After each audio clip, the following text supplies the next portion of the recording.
انشاءاللہ اللہ کی ذات سے، جیسے میں نے کہا اس طرح تیار ہوں گی اب اس اثر سے وقت کے اندر کہ خود بھی آپ کو مسائل یاد ہوں گے، آپ مسائل کا حکم بیان خود بھی کر سکیں گی، اور کوئی اور لوگ یا احباب یا ساتھی آپ کے گھروں میں ہوں گے تو اس کورس کرنے کے بعد انشاءاللہ ان کی بھی آپ رہنمائی کر سکیں انشاءاللہ، اگر آپ نے صحیح طریقے سے سمجھا۔ تو جو پہلی شرط ہے، وہ پہلی شرط کیا ہے اس کی؟ الاسلام، یعنی اس کا مطلب یہ ہوا، اس کا معنی یہ ہوا کہ اگر مسلمان ہے تو روزہ فرض ہے، مسلمان نہیں ہے تو روزہ فرض ہی نہیں ہے۔ آپ نے بات سمجھی؟ روزے کی پہلی شرط کیا ہے بولیے؟ اسلام، اسلام پہلی شرط۔ اگر اسلام ہے تو روزہ فرض ہے، مسلمان نہیں ہے تو روزہ فرض ہی نہیں ہوگا۔ اب جب آپ نے یہ پہلی شرط سمجھی تو اب میں مسائل بھی آپ سے پوچھتا جاؤں گا، آپ خود مجھے جواب دینے کی کوشش کریں، ورنہ میں آپ کو ذکر کرتا ہوں تاکہ آپ نے دیکھیں کتنا سمجھا۔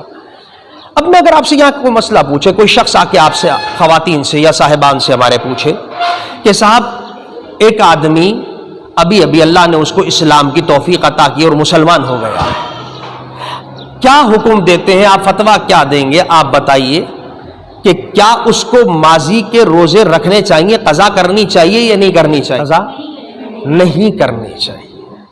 وہ زندگی بھر آج وہ مسلمان ہوا، اس کو اسلام کی دولت ملی، اور اب ادھر اس سے یہ کہا جائے کہ بھائی آپ مسلمان ہو گئے، اتنی زندگی بھر آپ نے روزے نہیں رکھے، اس کی قضا کریں، تو آپ فتویٰ یہ دیں گی، آپ مسئلہ یہ بیان کریں گی کہ اس پہ تو روزے فرض ہی نہیں تھے کیونکہ روزے کے لیے پہلی شرط کیا تھی؟ اسلام تھا۔ اب اسلام کی حالت میں اب روزے رکھے گا، اب اسلام کی حالت میں اگر چھوڑے گا، وہ آگے چل کے ہم مسائل ذکر کریں، تو اب اس کو قضا کرنی ہوگی۔ کفر کے دور کی روزوں کی قضا نہیں ہے، وہ روزوں کی قضا نہیں کرے گا کافر۔ دلیل ہے کوئی؟ جی حدیث پاک، اللہ اکبر، بہت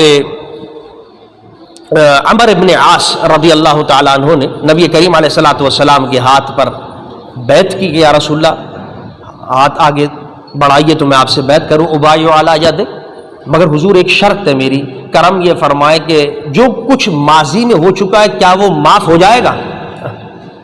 حضرت عمر بن العاص رضی اللہ عنہ صحابی رسول تھے، رسول اللہ کی بارگاہ میں بیعت کر رہے تھے، لیکن اس سے پہلے ایک سوال کیا، دماغ میں آیا رسول اللہ جو میں نے اتنے ماضی میں کام کیے، گناہ بھی ہوئے، بہت سے کفر کی حالت میں جو چیزیں بھی مجھ سے سرزد ہوئی حالت کفر کے اندر، ظاہر بات ہے عبادات بھی نہیں ہوئی، نمازیں بھی نہیں ہوئی، روزے بھی نہیں ہوئے، اس زمانے کی زکاتیں بھی رہ گئی ہیں، اور بھی بہت سے گناہ بھی ہوئے، تو حضور شرط یہ میں تب کروں گا کہ جب وہ معافی کا پروانہ، اللہ اکبر۔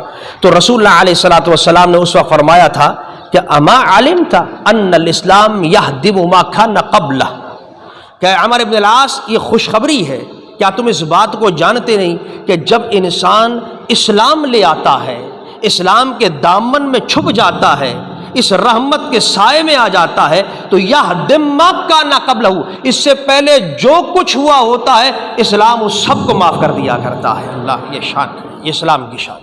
اس کا معنی یہ ہوا کہ اب اگر اس سے پہلے اس نے نمازیں نہیں پڑھی، اس سے پہلے اس نے روزے نہیں رکھے، اس سے پہلے اگر اس نے حج نہیں کیا، زکوٰۃ نہیں دی، کوئی بھی حقوق، کسی بھی قسم کا گناہ کیا، کسی بھی قسم کے معاملات کیے، تو وہ سارے کے سارے معاف ہو جائیں گے۔ اللہ رب العزت ان سب کو معاف فرما دے گا اور اس کی بخشش فرما دے گا جو شخص مسلمان ہو جاتا ہے۔ تو پتہ چلا پہلی شرط اسلام ہے، ہاں اسلام کے بعد ہوگا وہ علیحدہ کہانی، لیکن اگر مسلمان نہیں تھا، حالت کفر تھا، تو اس کو قضا کرنے کی ضرورت نہیں۔